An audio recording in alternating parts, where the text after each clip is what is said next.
nama saya Asharani. Perkenalkan nama saya Luciana. Perkenalkan nama saya Muhammad Tri. Baik, kami akan membahas inti penting dari sistem perekonomian Indonesia. Yang pertama, pengertian sistem perekonomian Indonesia. Yang kedua, ciri-ciri. Dan yang ketiga, tujuan. Keempat, kelemahan dan kelebihan sistem perekonomian Indonesia. Pengertian sistem perekonomian Indonesia. Sistem perekonomian Indonesia yang berdasarkan Pancasila dan Undang-Undang 1945 disebut sistem ekonomi demokrasi.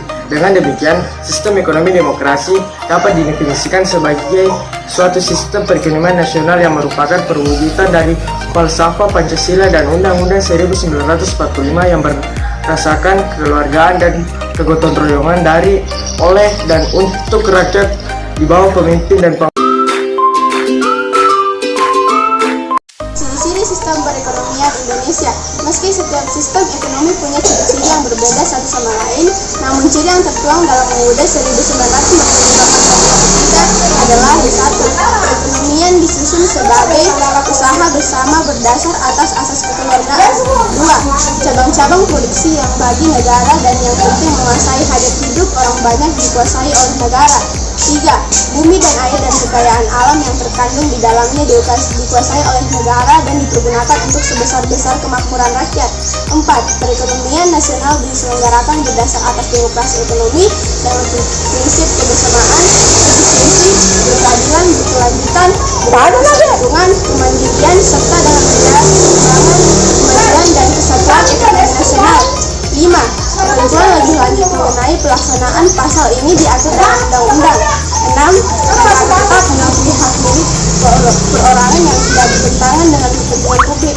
7. Masyarakat adalah bagian yang penting dalam sistem ekonomi dengan kegiatan produksi yang dilakukan, dipimpin dan diawasi oleh masyarakat. Perekonomian Indonesia. Tujuan ekonomi Indonesia mengikuti ide-ide dengan garis besar. Pertama, meningkatkan pendapatan per kapita daerah. Kedua, perencanaan pembangunan ekonomi dan laju pertumbuhan ekonomi.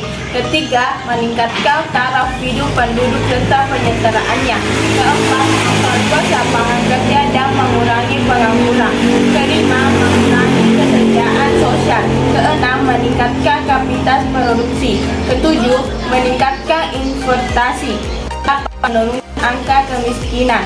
Kesembilan, menetapkan keadilan keseluruhan masyarakat. Kesepuluh, meningkatkan keadilan penduduk, pendidikan dan kesehatan untuk meningkatkan kualitas.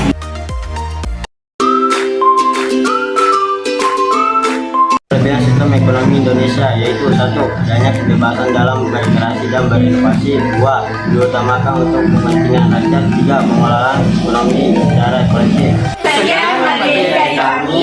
Wassalamualaikum warahmatullahi